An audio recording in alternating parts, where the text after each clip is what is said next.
반드시 남겨줘야 할 것이라는 제목으로 말씀을 나누려고 합니다. 다윗은 하나님께서 하신 언약의 말씀을 솔로몬에게 유언으로 그대로 전해줍니다. 유언을 전해들은 솔로몬이 하나님과 다윗이 맺은 이 언약을 자신도 지켜야 할 뿐만이 아니라 자녀들에게 대대로 또 온 이스라엘 백성에게 모두 전체에게 전해주어야만 했습니다. 그러나 그게 가능하지 않았습니다. 이제 노년이 된 솔로몬은 이방 여인들을 사랑하고 또 그녀들이 가지고 온 우상을 섬기고 성전을 건축했던 손으로 이제는 직접 우상을 숭배할 산당을 건설하기까지 합니다. 이스라엘 백성들의 삶은 어땠을까요? 솔로몬이 성전을 건축하는데 7년이 걸렸습니다. 그런데 왕궁을 건설하는 데는 13년이 걸립니다. 성전을 짓는 게 힘들었지만 이스라엘 백성들은 성전 짓는 것을 기뻐하시는 하나님을 의지하면서 그 하나님께서 기뻐하시길 기대하면서 견뎌서 기쁨으로 성전을 완공했습니다. 그리고 기쁨으로 그 성전을 하나님께 드렸습니다. 그런데 솔로몬이 성전을 완공하고 나자 명령을 내리길 궁전을 짓자. 그 일이 13년이 걸린 겁니다. 성전에 비해서 2배는 더 크고 화려한 궁전을 2배 정도의 시간을 더 들여서 짓는데 얼마나 많은 세금과 또 인력들이 동원이 됐을까? 이스라엘 백성은 르호보암에게 이렇게 호소합니다. 조금만 풀어주면 무조건 왕을 섬기겠다, 이야기를 하는 겁니다.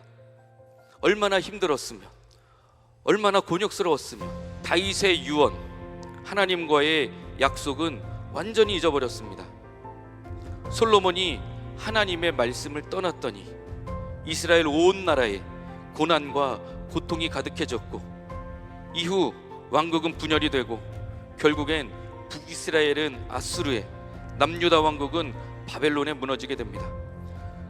솔로몬이 지었던 그 성전은 모조리 파괴되고 지었던 왕궁도 무너지고 하나님의 백성들은 포로가 되어버립니다.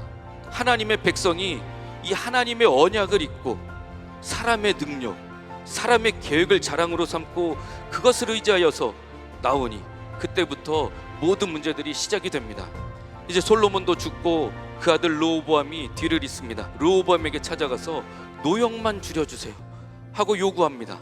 그러나 르호보암은 원로들의 말을 듣지 않고 자신과 함께 자랐던 아첨꾼들의 말을 듣습니다. 오히려 르호보암은 배우지도 못한 겁니다. 하나님의 방법, 하나님의 계획은 그 어디에도 남아있지 않습니다. 오히려 사람의 능력, 세상의 가치관을 물려주고 말았습니다. 이제부터 다윗의 가게엔 저주가 흐르게 됩니다. 다윗으로부터 흘러내리는 축복의 물줄기가 완전히 끊어져 버립니다. 이후에 수많은 왕들이 하나님 보시기에 악을 행하게 됩니다. 이스라엘의 10지파가 북이스라엘을 이루고 금송아지를 하나님이라 섬기는 추악한 이 가슴 아픈 저주가 시작이 되는 겁니다. 솔로몬은 금은보화, 넓은 영토를 아들 르호보암에게 유산으로 남기기보다는 하나님과의 언약을 유산으로 남겨주고 하나님의 은혜가 가문에 흐르게 해야만 했습니다. 우리들의 인생도 사실은 저주받을 인생이었습니다. 죽을 수밖에 없는 인생, 지옥 갈 인생. 그 인생 가운데 예수님께서 찾아와 주셨고 그 십자가의 은혜로 우리는 구원받고 천국 백성이 되었습니다. 그렇다면 천국의 법칙, 천국의 계획대로 우리는 순종하면 됩니다. 많은 세상의 물질, 튼튼한 육신의 근력, 이것이 우리에게 구원을 주는 것이 아니라 오히려 하나님의 능력, 세상에서는 저주로 보이는 고통인 사형틀이지만 그 십자가의 보혈이 날 구원하셨다는 사실을 분명히 알기에 그 하나님의 은혜를 나뿐만 아니라 우리의 자녀들도, 우리의 다음 세대들도 똑같이 고백하기를 소망합니다.